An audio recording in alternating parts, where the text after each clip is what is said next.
Welcome to part 4 ng ating Hiragana Mastery course here with YS Online. My name is Dice and I am here to teach you how to read, write, and pronounce Japanese. Sa mga nakaraang classes natin, pinag-aralan natin ang Hiragana alphabet. So, pinag-aralan natin kung paano basahin ang mga A, Ka, Sa, Ta, Na, Ha, Ma, Ya, Da, and Wa families. Pero kung mapapansin natin, kulang pa yung mga sounds natin, di ba? Kulang pa ang ating B sounds, P sounds, Z sounds, etc. So, in today's class, dudugtungan natin yan with what are called Dakuon, Handakuon, Yon, Sukon, and Choon, or the special sounds in the Hiragana alphabet. So, by the end of today's class, talagang alam na natin ang pagbasa ng lahat ng Hiragana alphabet. Okay? So, start muna tayo sa Dakuon at Handakuon. Yung Dakuon at Handakuon, basically, Hiragana and Katakana din siya na dinagdagan lang ng konti para ibahin yung pagbasa niya. So, sa Dakuon, dadagdagan natin ng dalawang tuldok na sinasabi sa Japanese ay tenteng. Para sa Handakuon naman, lalagyan natin ng bilog or maru sa Japanese. Nakikita natin ang mga Dakuon at Handakuon sa taas at kanan. Let's take a look at some examples of Dakuon and Handakuon. Actually, nanonotice nyo ba na ang salitang Dakuon mismo ay may tenten din siya? If you look closely at the ta, hindi siya simpleng ta basahin dahil may tenten siya. Pag nilagyan natin ng Dakuon ang mga ka sounds natin, so pag nilagyan natin siya ng tenten, no? Siya ay magiging ga. Ang sa magiging za. Ang ta magiging da. Ang ha ay magiging ba.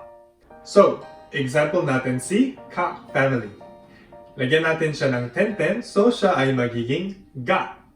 Ganon din kay ki. Lagyan natin siya ng Dakuon or tenten at magkakaroon tayo ng gi. Ang ku ay magiging gu, ang ke magiging ge, ang ko naman magiging go.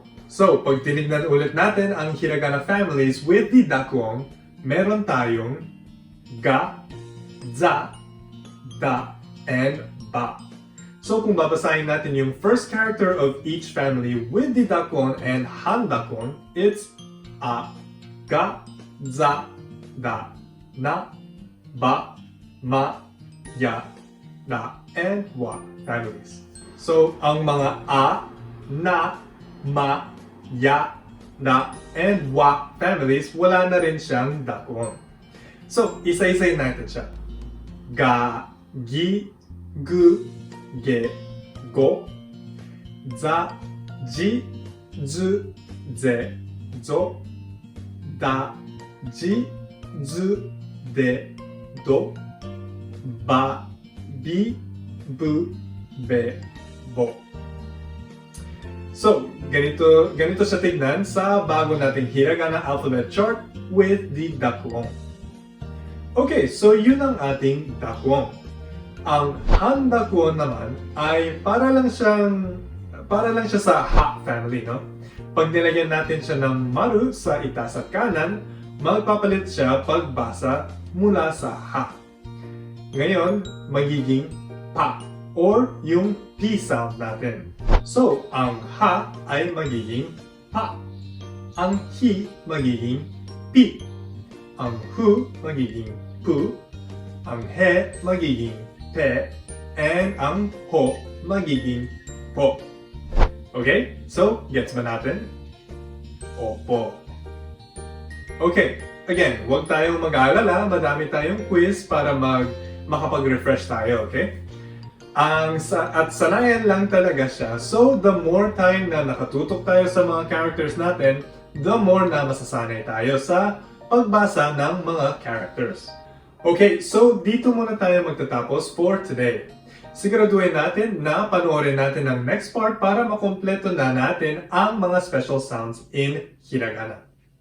From YS, my name is Dice. Thank you for watching. じゃ、またね。